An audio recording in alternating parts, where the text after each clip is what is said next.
West Side Story, the brand new film directed by Steven Spielberg, which is an adaptation of the Broadway musical of the same name, which also had a adaptation in 1961. So in a way, this is a remake of the 1961 movie, while that original film was an adaptation of the original Broadway musical. So it's a little bit like that's based on that and that is based on that. But anyway, and the reactions came out like a couple weeks ago, the social media reactions, and people were saying that this film is better than the original, it's fantastic, best film of the year, all that kind of stuff. So naturally, you're like, shit, I better check this film out. I mean, naturally, like, the weird thing that's happened with me, which is, I go and review, I plan it out, I'm thinking, that's going to be the next film I'll review, and it'll also be the last movie I'll review of the year, and it has always been a musical, so now I'm like, okay, let's make that a thing, and so I'm like, West Side Story, big thing, okay, go check it out. And I would say this, it's a really good movie. It's not best film of the year for me personally, mainly because I have a couple issues with the film, a couple of performances, a couple of some odd tonal shifts out through the movie, a couple of times through the movie that I found didn't really fit with the story of the events that were happening. But overall, it's a really well put together film. I mean, what you have here is a old style. It feels like I was watching a film in the 1950s when musicals were like the thing. Before superhero films dawned cinema, it was westerns and musicals. Those two were like the big giant blockbusters. Those were the superhero films of the day. But with today's technology, with beautiful lighting, with beautiful cinematography, beautiful dance choreography, by the way, with beautiful dance choreography. And so if you're a type of person who's kind of like, when it comes to action movies, where there are some people who are like, just shut up and blow up stuff, I don't care about your feelings. If you're a person when it comes to musicals, a little bit like, just shut up and dance. Shut up and sing. I don't care about star-crossed lovers shit, just shut up and sing and dance. You got that. You got that. And it's really well put together. And if you're curious about how do they handle the American musical number, which, if people don't know, America is the West Side Story song. America, America, yeah, that one. America, yeah, that one. That's really well put together. And as a highlight, a lot of people is going to say that's probably the highlight musical number, because clearly you can tell they put a lot of energy into that one. They put a lot of energy of all the musical numbers, but that specific one, knowing how big that number is and how many eyeballs are watching that particular, that typical number. But there's a couple others that I really enjoyed. There's one in a police station that's pretty well put together. There's like the final song in this movie, which is like, feels like it's in the last 20 minutes of the movie. Like don't expect this movie to be like we'll have a giant musical number at the end when everybody's singing and hollering.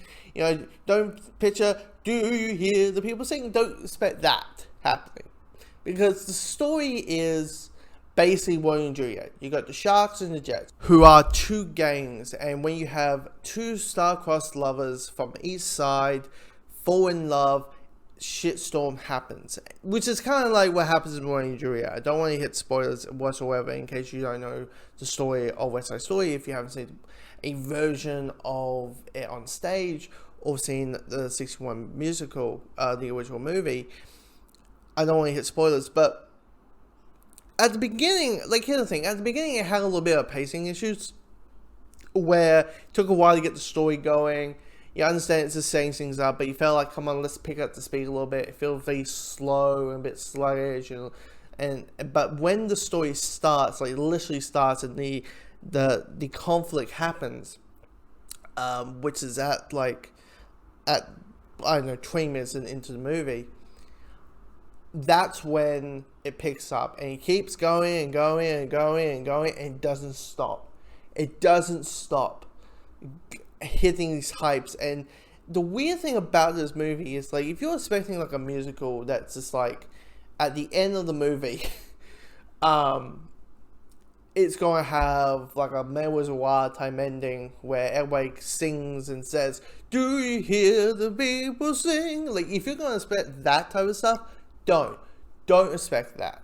Because what you're going to have, this movie at the end is depressing. It is a sad, because basically what it is a movie that kind of like, okay, we had our fun. We had the singing, we had the dancing, we had our musical. Now let's, but right now this is not the time. For the Western movie, it is inappropriate to have this song and dance moment, have singing and dancing.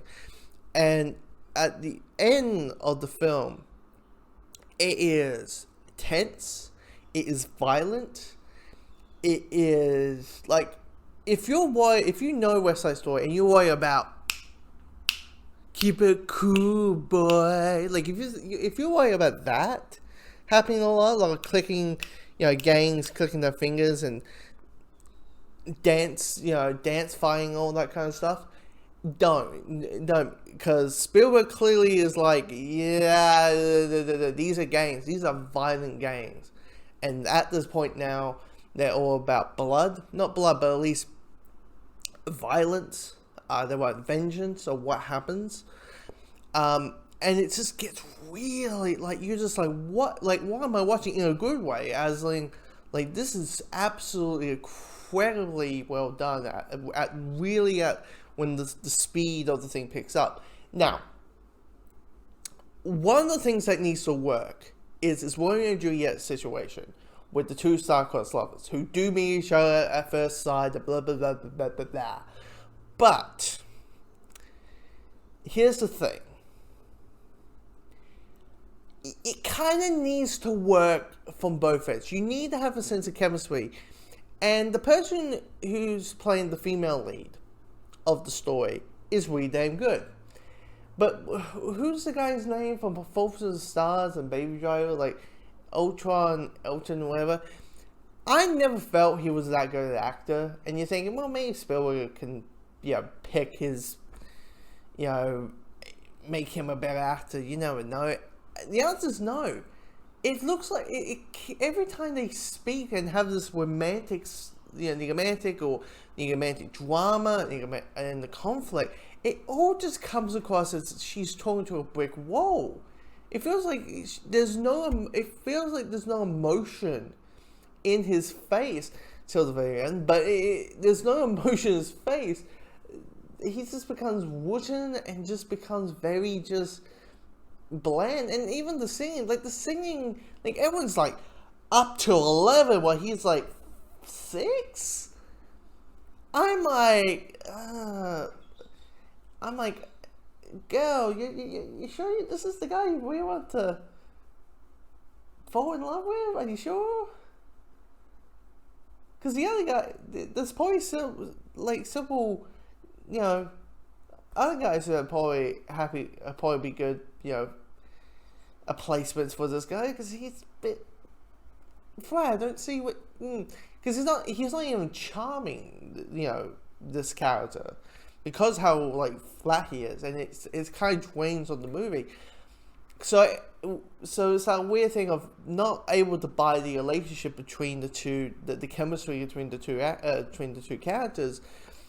So they come across as like, okay, the main characters feel like supporting characters, and the supporting characters feel like main characters, and that's what it kind of comes across as. As well as I mentioned, that there's a couple of songs that are like tonally shift, and I'm like, cut that, guys. Steven, I get it. You probably want to put the whole musical in there, but dude, just cut it out. I mean, this is a 2.5 hour, nearly 2 hours and 40-minute movie. You can at least make it 2 hours and 33 or something, 32 or something. How long it would take if you took the I Feel Pretty song. But yeah, I mean, here's the thing. Do I think this is the best movie of the year? No. But it's still a great movie. It's still good. It's still wonderful. But yeah, it's just a So it's nice kind of wrap up the film reviewing side of things with a musical. It's